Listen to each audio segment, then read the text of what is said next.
Anne et Raphaël ont tout juste 30 ans et ils sont déjà à la tête d'une entreprise qui emploie 55 personnes. Leur société développe une plateforme logicielle pour les entreprises de transport. Une sorte de tour de contrôle, mais destinée à opérer et optimiser une flotte de voitures autonomes.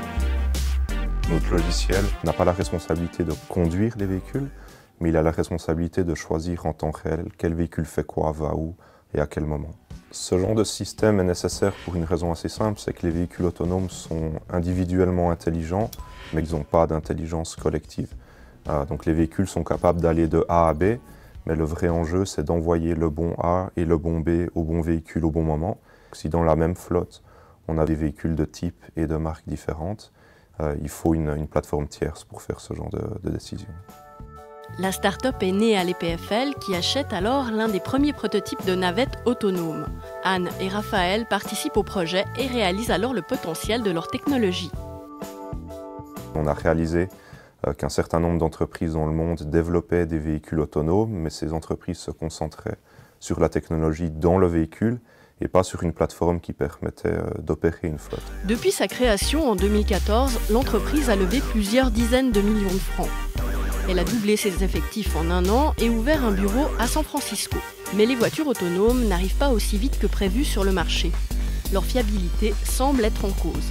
Aujourd'hui, la technologie, elle permet quand même de régler à peu près 99% des cas.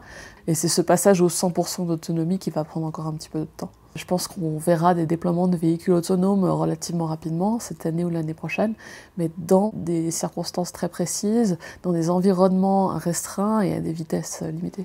L'entreprise vaudoise a réalisé une étude à Chicago et d'après ses résultats, avec des navettes autonomes, on pourrait réduire la flotte de taxis de 3000 voitures à 200 véhicules autonomes. Pour Raphaël, le transport collectif, c'est tout l'enjeu. Des constructeurs qui lancent des véhicules individuels autonomes, pour moi, ça n'a pas beaucoup de sens. Les bénéfices, c'est vraiment de partager les véhicules. Si on veut réduire les problèmes de transport à l'intérieur de nos villes, il faut qu'un véhicule transporte plus qu'une personne en moyenne. Et on pourra le faire que si c'est des systèmes de taxi ou de VTC ou même de transport public, mais pas si c'est des véhicules individuels. En attendant, la petite start-up lausannoise continue son expansion. Aux États-Unis, elle travaille déjà avec Alto, l'un des principaux concurrents d'Uber, sur le marché des VTC.